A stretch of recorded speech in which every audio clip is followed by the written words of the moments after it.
Hello friends, आज हम atomic structure का लास्ट वीडियो लेके आए हैं।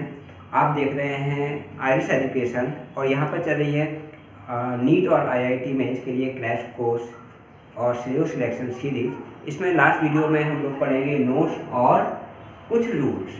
तो देखो, नोट्स क्या होते हैं। नोट्स एटम्स में, या ऐसा कह सकते हैं कि जो एटम्स का न्यूक्लियस है उसके चारों तरफ का वो रीजन जहाँ पर इलेक्ट्रॉन की पाए जाने की प्रोबेबिलिटी सबसे मिनिमम होती है, या फिर कह सकते हैं जीरो होती है। यानी वो रीजन जहाँ पर इलेक्ट्रॉन नहीं पाए जाते हैं, दैट इज कॉल्ड नोड्स। तो नोड्स हमारे दो तरह के होते हैं। एक नोड कहलाता है एंगुलर नोड,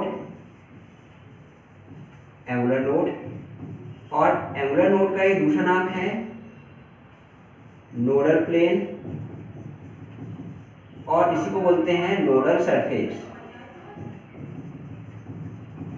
जबकि यहाँ पर जो दूसरा नोड है वो कहलाता है रेडियल नोड, और रेडियल नोड का ही दूसरा नाम है स्फेरिकल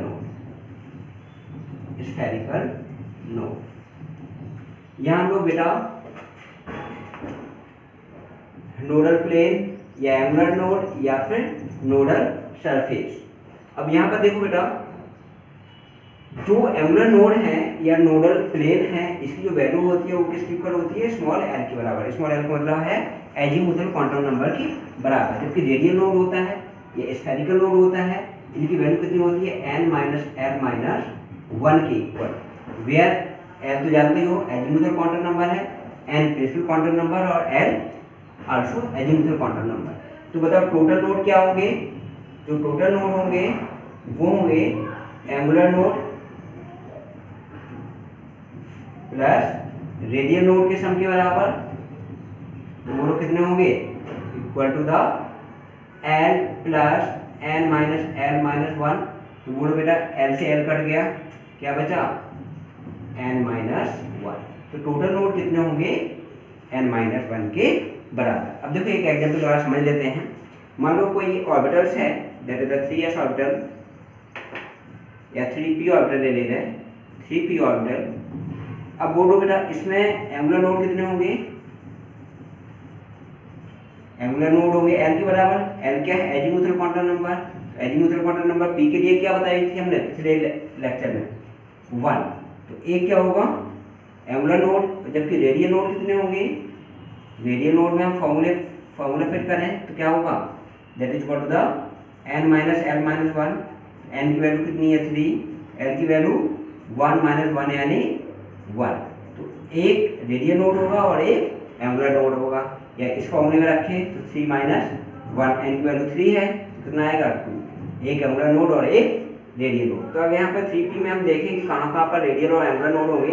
तो देखो बेटा, जो 3p का स्ट्रक्चर है, तो 3p का स्ट्रक्चर यहाँ बना दे रहे हैं इस बॉक्स के अंदर। जो 3p है, तो ये p ऑर्बिटल्स है, ये 3px मत समझ लीजिए, ये मान लो 3px है। तो 3px मतलब जो इलेक्ट्रॉन डेंसिटी होगी वो एक्स एक्सिस पर होगी, ठीक है।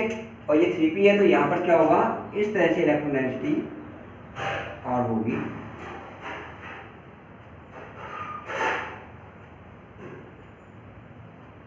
ये तो देखो ये एक्स एक्सिस है, ये एक्स एक्सिस है, ये वाई एक्सिस है और ये जेड एक्सिस है।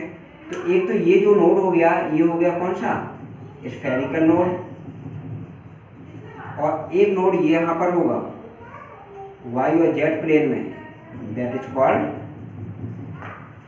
नोडल प्लेन या फिर एंगुलर नोड। तो ये क्या हो गया हमारा, एंगुलर नोड। तो एक एंगुलर नोड है और एक स्फेरिकल नोड।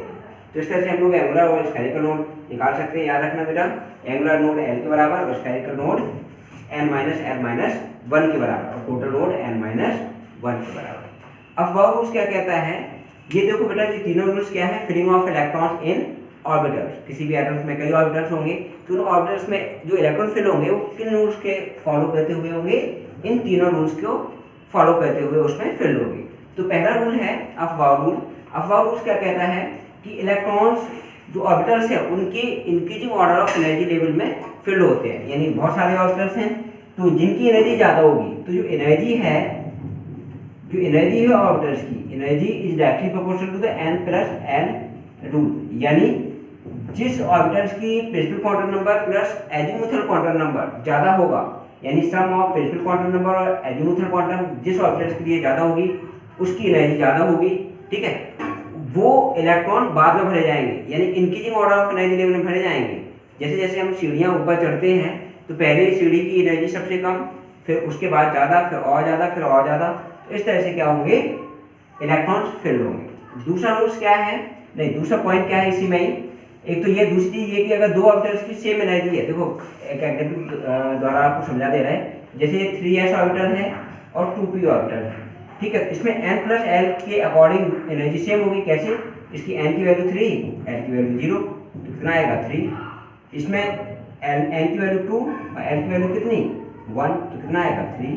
तो अगर n और l की वैल्यू इक्वल है, n प्लस l की वैल्यू इक्वल है, तो उसकी एनर्जी ज़्यादा होगी जिसकी वैल्यू n की वैल्यू ज़्यादा होगी। तो इसमें 3s में n की वैल्यू 3 है, इसमें 2p में n की वैल्यू 2 है, जबकि n प्लस l दोनों को सेम है, 3 है, तो एनर्जी किसकी ज़्यादा होगी 3s की, क्योंकि इसमें n की वैल्यू ज़्यादा है। दूसरा पॉइंट इसमें इंपॉर्टेंट है कि हाइड्रोजन और हाइड्रोजन लाइक स्पीशीज के लिए जो एनर्जी लेवल है उनकी एनर्जी सेम होती है। मतलब जैसे हाइड्रोजन हो गया, हीलियम प्लस हो गया, लिथियम 2 प्लस हो गया, या बेरिलियम 3 प्लस हो गया, तो इसमें जो एनर्जी लेवल है, जैसे हम बात करते हैं कि 1, तो क्या है आपका 1s, दूसरी एनर्जी लेवल में 2s होगा और 2p होगा, तीसरी एनर्जी लेवल में 3p होगा, 3s होगा, 3p होगा और 3d होगा। तो इनकी जो ऑर्बिटल्स हैं, जैसे 1s की एनर्जी नो डाउट कम होगी, 2s ज़्यादा होगी, लेकिन 2s और 2p की एनर्जी क्या होगी, इक्वल होगी। यानी वहाँ पर जो डिफरेंट ऑर्बिटल्स हैं एक ही एनर्जी लेवल पर, ठीक है, वहाँ पर n plus l rule follow ना होके क्या होगा, सेम एनर्जी होगी, यानी वो उनकी एनर्जी सेम होगी। यहाँ पर 3s 3p और 3d की एनर्जी सेम होगी। एक बार IIT एडवांस का क्वेश्चन आया हुआ है कि बेरिलियम 3 प्लस है, जब बेरिलियम 3 प्लस है तो इसकी जो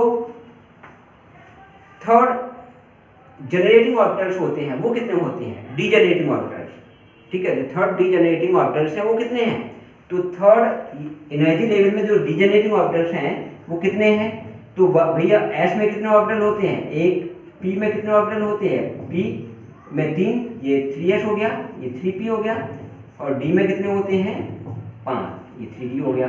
तो कितने हो गए, 1 और 3 1 4 और 5, 1 और 3 कितने 4, 4 और 5 कितने हो गए 9। तो 9 ऑर्बिटल्स कैसे हैं, डीजनरेटिंग ऑर्बिटल्स हैं। डीजनरेटिंग ऑर्बिटल्स मतलब सेम एनर्जी लेवल वाले ऑर्बिटल। तो ऐसे कैसे क्वेश्चन आ जाते हैं, ठीक है, या ये पूछ सकते हैं कि second excited state beryllium 3 plus में सेकेंड एक्साइटेड स्टेट में कितने डीजनरेटिंग ऑर्बिटल्स होंगे, 9 होंगे। सेकेंड एक्साइटेड स्टेट मतलब third energy level, third energy level क्योंकि ये हाइड्रोजन लाइक स्पीशीज है, इसलिए इनमें 3s और 3p और 3d की एनर्जी क्या होगी, सेम होगी। बेटा नेक्स्ट रूल है पॉली एक्सक्लूजन प्रिंसिपल। ये क्या कहता है, ये कहते हैं कि एक ऑर्बिटल में सिर्फ 2 ही इलेक्ट्रॉन रह सकते हैं, वो भी अपोजिट स्पिन के, यानी one orbital contain maximum 2 electron with opposite spin, या किसी भी 2 इलेक्ट्रॉन्स की चारों क्वांटम नंबर सेम नहीं हो सकते। अगर हम इसकी बात करें और ये मान लो कोई ऑर्बिटल्स है, मान लो 3s है, तो इसकी 3 क्वांटम नंबर तो सेम होगी, क्या n l m, लेकिन s सेम नहीं होगी। n की वैल्यू 3 हो जाएगी, मान लो l की वैल्यू 0 हो जाएगी, m की वैल्यू 0 हो जाएगी, लेकिन s की वैल्यू एक की प्लस हाफ होगी और एक की माइनस हाफ होगी। तो चारों क्वांटम नंबर सेम नहीं हो सकती है किन्हीं भी 2 इलेक्ट्रॉन्स की।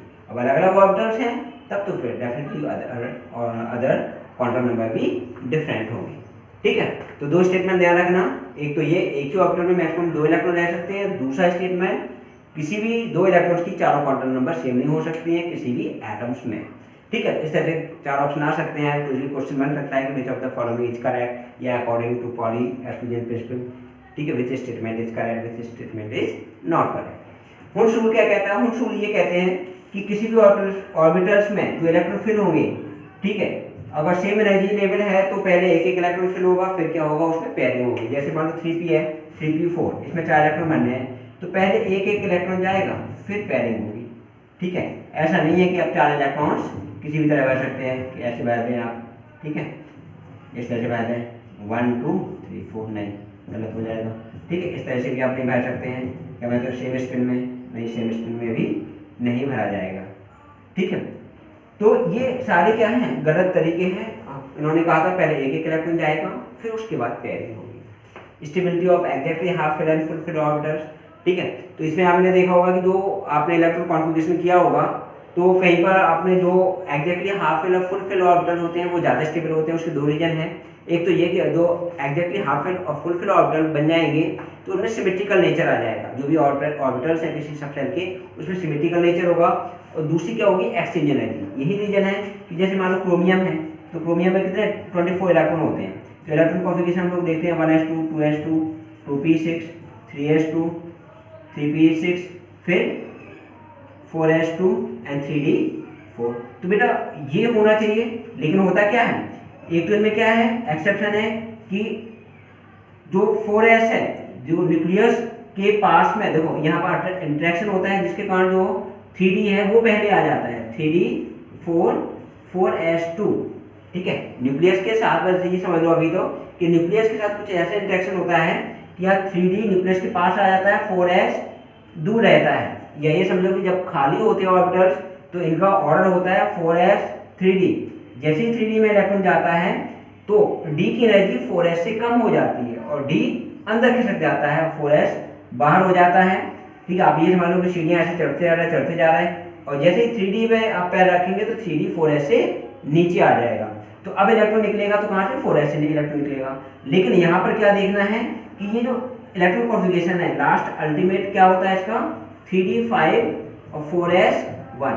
तो 3d5 4s1 क्यों, क्योंकि 3d5 में क्या है, सारे के सारे अनसिमेट्रिकल, सारे के सारे क्या हैं, एक एक इलेक्ट्रॉन आ जाएंगे। 3d में 5 इलेक्ट्रॉन आ जाएंगे, 1 2 3 4 5 और इसमें 1 इलेक्ट्रॉन, तो 3d5 4s1। तो ये क्या सिमेट्रिकल हो गया। पहले क्या था 3d4 4 इलेक्ट्रॉन ही थे, इसमें 2 भरे हुए थे, तो एक इलेक्ट्रॉन जंप करके 3d में आ गया, 3d5 4s1। तो यहाँ पर क्या हो गया, सिमेट्रिकल नेचर बन गया। दूसरी चीज एक्सचेंज एनर्जी, जितने अनपेयर्ड इलेक्ट्रॉन होंगे ऑर्बिटल्स में उतने ज़्यादा बार वो एक्सचेंज करेंगे इलेक्ट्रॉन्स। जैसे इस ऑर्बिटल, ये दोनों इलेक्ट्रॉन आपस में एक्सचेंज हो सकते हैं, इससे यहाँ पर, इससे यहाँ पर, इससे यहाँ पर। तो ये इस तरह से एक्सचेंज करेंगे। जब एक्सचेंज करेंगे इलेक्ट्रॉन्स तो इनमें क्या होगा, एनर्जी लूज होगी, एनर्जी लूज होगी तो स्टेबिलिटी बढ़ेगी। क्योंकि केमिस्ट्री में हमेशा ध्यान रखना, जितनी कम एनर्जी सिस्टम के पास उतनी ज़्यादा स्टेबिलिटी, यानी एनर्जी और स्टेबिलिटी में इनवर्स रिलेशन होता है, ठीक है। फिर हम देखें तो दूसरा इलेक्ट्रॉन यहाँ पर एक्सचेंज होगा, ये यहाँ पर, ये इसके साथ, ये दोनों इसके साथ, फिर यहाँ पर ये इलेक्ट्रॉन एक्सचेंज करेंगे, ठीक है, फिर ये करेंगे और फिर ये करेंगे। तो इस तरह से अगर हम 3d4 4s2 को देखें तो कम टाइम से एक्सचेंज हो रहा है एनर्जी का, यानी इलेक्ट्रॉन कम टाइम में एक्सचेंज कर रहे हैं। और 3d5 4s1 में देखें तो ज़्यादा बार एक्सचेंज हो रहे हैं इलेक्ट्रॉन्स, ज़्यादा एनर्जी यूज हो रही है, तो यहाँ पर स्टेबिलिटी बढ़ रही है। तो यही रीजन है कि यहाँ पर इलेक्ट्रॉन्स क्या हो जाते हैं, 4s से एक इलेक्ट्रॉन मूव करके 3d में चला जाएगा। ऐसे यहाँ पर आप कॉपर का देखें तो वहाँ पर भी आपको एक्सेप्शन मिलेगा कि 3d9 4s2 ना होके 3d10 4s1 हो जाता है, क्योंकि 3d में फुलफिल एग्जैक्टली फुलफिल ऑर्बिटल हो जाते हैं, जैसे सिमेट्रिकल नेचर बन जाता है। तो ये हमारा क्या था, एटॉमिक स्ट्रक्चर का लास्ट टॉपिक। तो ये बेटा हमने इंपॉर्टेंट रिवाइज करवाए हैं, एक क्रैश कोर्स सीरीज लेके चल रहे हैं कि आपको जो भी चीज़ समझ में नहीं आती है, आपको कौन सी इंपॉर्टेंट है कौन सी कम इंपॉर्टेंट है वो पढ़ना है, तो आप इस तरह के वीडियो आप देख सकते हैं हमारे। तो यहाँ पर बेटा फिर से एक बार रिवाइज करा दें, यहाँ पर क्वेश्चन कहाँ से बन सकता है। तो एक क्वेश्चन बन सकता है आपका यहाँ से कि कितने एंगुलर नोड होंगे किसी ऑब्जेक्ट में, या कितने रेडियल या स्फेरिकल नोड होंगे। तो यहाँ मैंने बता दिया एजीमुथल क्वांटम नंबर के बराबर एंगुलर नोड होते हैं और स्फेरिकल और रेडियल नोड होते हैं n-f-1 के बराबर। टोटल नोड भी पूछ सकते हैं तो n-1 के इक्वल होंगे, ठीक है। यहाँ से क्वेश्चन आ सकता है कहाँ से, अबाउट रूल से, ठीक है। नोड से क्वेश्चन आ सकता है, अबाउट रूल से आ सकता है। अबाउट रूल में ये बात पॉइंट बहुत इंपॉर्टेंट है कि हाइड्रोजन और हाइड्रोजन लाइक स्पीशीज के लिए जो एनर्जी लेवल है उनमें जितने भी ऑर्बिटल्स हैं उनकी एनर्जी सेम होती है। जैसे सेकेंड एनर्जी लेवल में 2s और 2p ऑर्बिटल्स की एनर्जी सेम होगी, यानी एक 2s का और 3 2p, यानी 4 ऑर्बिटल्स की एनर्जी सेम होगी। यहाँ पर 9 ऑर्बिटल्स की एनर्जी सेम होगी, लेकिन 1s से ज़्यादा एनर्जी 2s की होगी 2s और 2p की बराबर होगी। और इसी तरह से 3s और 3p की ज़्यादा होगी 2s और 2p से। पॉलीज एक्सक्लूजन प्रिंसिपल आपको स्टेटमेंट याद रखना है कि किसी ऑर्बिटल में मैक्सिमम 2 ही इलेक्ट्रॉन रह सकते हैं विद अपोजिट स्पिन। होन्शू में भी आपको स्टेटमेंट याद रखना है कि पेयरिंग नहीं हो सकती। और यहाँ पर भी आप ध्यान रखिएगा कि जो स्टेबिलिटी है, एक्स्ट्रा स्टेबिलिटी है एग्जैक्टली हाफ फिल और फुल फिल ऑर्बिटल्स की, तो एक सिमेट्रिकल नेचर, और दूसरा रीजन है एक्सचेंज एनर्जी। बेटा ये वीडियो आपको अगर पसंद आया हो तो चैनल को लाइक और सब्सक्राइब कर देना और इस वीडियो को शेयर कर देना। Thank you.